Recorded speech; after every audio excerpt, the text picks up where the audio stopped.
سب سے پہلے شہید کو بلایا جائے گا. شہید کو, شہید کتنا بڑا مقام ہے, کتنا بڑا مرتبہ ہے. شہید کتنا بڑا درجہ ہے شہید کا, کہ شہید کا خون زمین پہ گرنے سے پہلے اللہ تبارک و تعالی شہید کے گناہوں کو معاف فرما دیتا ہے.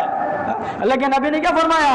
لَوَدِدْتُ أَنْ أُقْتَلَ فِي سَبِيلِ اللَّهِ ثُمَّ أُحْيَا ثُمَّ أُقْتَلْ ثُمَّ أُحْيَا ثُمَّ أُقْتَلْ ثُمَّ أُحْيَا ثُمَّ أُقْتَلْ.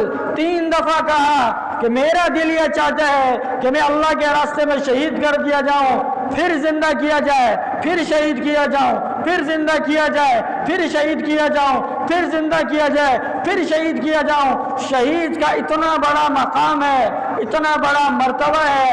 اللہ نے قرآن میں کہا کہ شہیدوں کو اللہ نے ایسی زندگی دی ہے تمہیں اس کا شعور بھی نہیں ہے. شہید ہونے والے کو مردہ نہ کہو, وہ زندہ بل احیا, وہ زندہ ہے. تو سب سے پہلے کل قیامت کے دن شہید کو لایا جائے گا.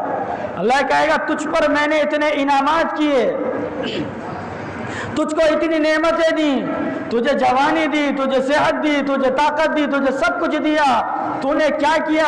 وہ کہے گا اے اللہ, اپنی جوانی کے ساتھ, اپنی طاقت کے ساتھ, اپنی قوت کے ساتھ تیرے راستے میں جہاد کرتا رہا, تیرے دین کی سربلندی کے لیے محنت کرتا رہا. کرتے کرتے کرتے ایک وقت ایسا آیا کہ میں تیرے راستے میں شہید ہو گیا, تیرے لیے میں نے جان دے دی.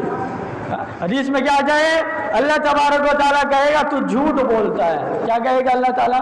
تو جھوٹ بولتا ہے.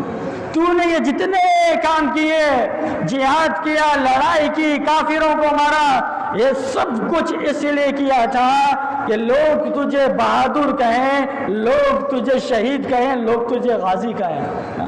جس مقصد کے لیے تو نے دنیا میں کیا تھا وہ مقصد تجھے دنیا میں حاصل ہو گیا.